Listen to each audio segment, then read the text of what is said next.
Great espresso this morning. My name's Andrew Stotz of Stotz Investment Research, and I'm going to talk about this book that I recently got and read over the last few days in my free time. So this book is by Professor Richard Rumelt, and it's called Good Strategy, Bad Strategy. And there's three parts to a good strategy, according to him: a diagnosis, guiding principles, and coherent action.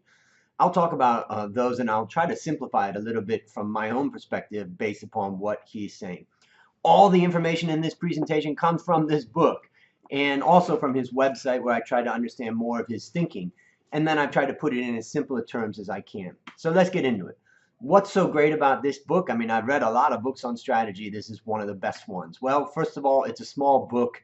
You can read it in a couple hours. It's clear and it's simple. That's very rare.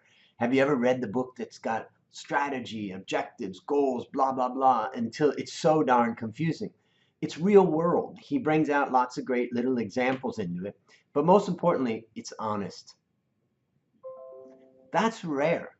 You see, the honest part of it, it cuts through a lot of the bullshit that's out there about strategy. So the beautiful thing is that this book frees you from the cascading avalanche of values, mission, vision, strategies, objectives, goals, KPIs. Have you ever studied strategy like that? All of those things. And after a while, you get confused. Wait, what's the difference between mission and vision? And what's the difference between strategies and objectives and goals, right?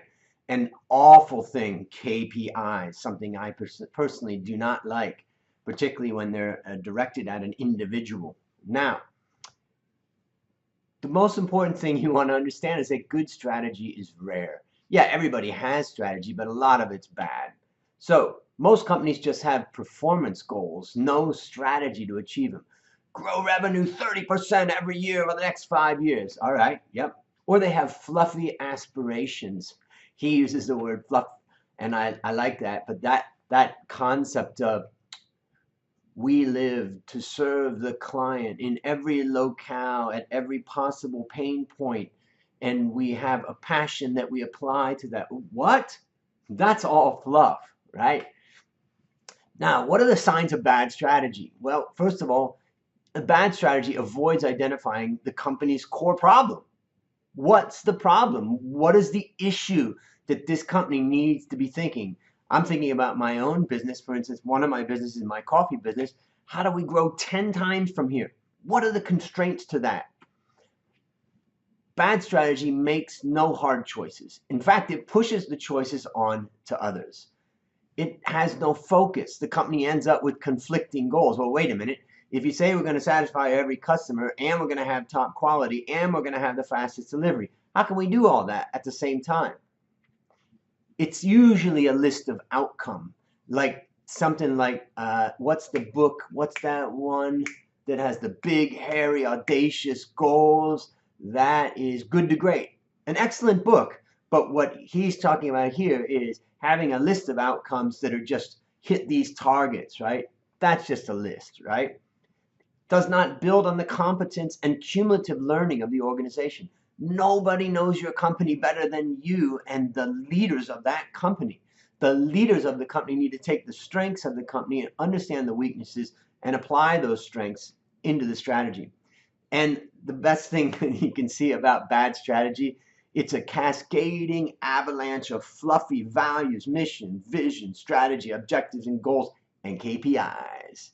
So what is good strategy? Well, I'm going to go through a few quotes. I actually kind of paraphrase these a little bit, but this is coming directly from the book with slight changes from me. Good strategy comes from top management, identifying the problem and setting a path to addressing it. Good strategy is a coherent strategy can become a source. A coherent strategy can become a source of competitive advantage. The application of the scientific method. Oh, love that. Presses where you have an advantage. Press the enemy, charge the enemy where you have an advantage. Strength applied to your most promising opportunity. Good strategy has an objective that is close enough to be feasible, instead of something that's so outrageous that people in the company even laugh when you talk about it. Now, Three components of good strategy, according to Rumelt. First, diagnosis. Second, choice. Third, action. DCA. This is how I simplify what he's saying. So, diagnosis. This identifies the core challenge the company's facing. Should we go this way or that way? Oh, let's go both ways. What? Someone recently said, you can't shoot an arrow and hit two targets at the same time. So true. So what is the core target or challenge that the company's facing? The next one is choice.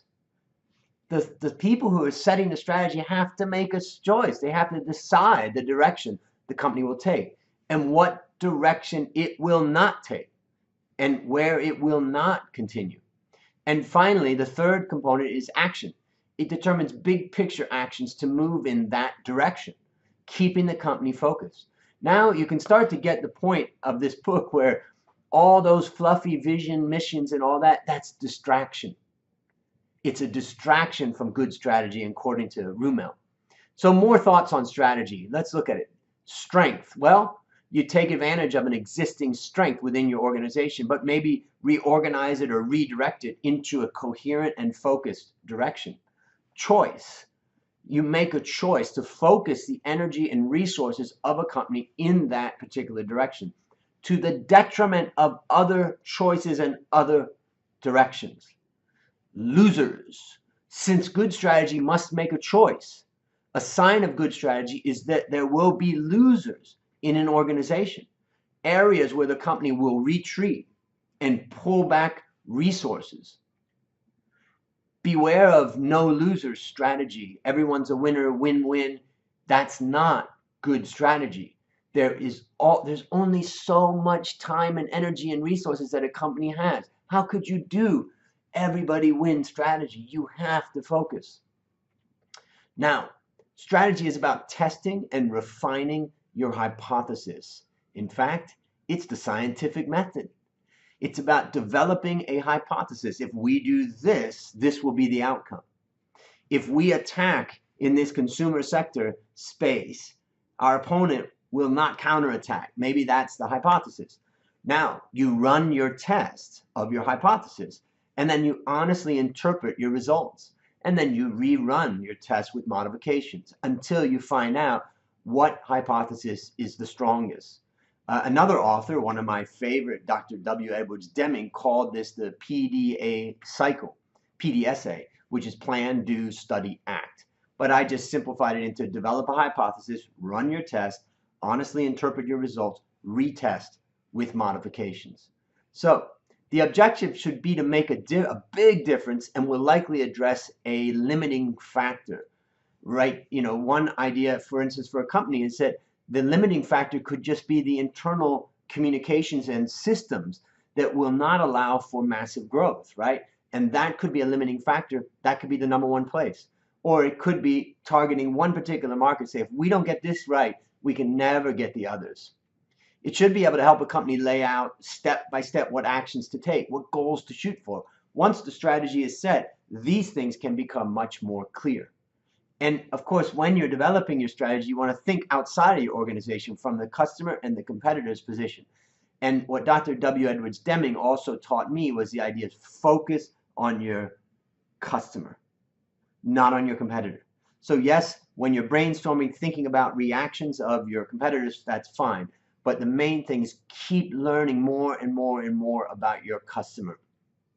Good strategy is often simple, but it can take time to think it through and go through all the decisions that have to be made. So what creates competitive success and wealth creation?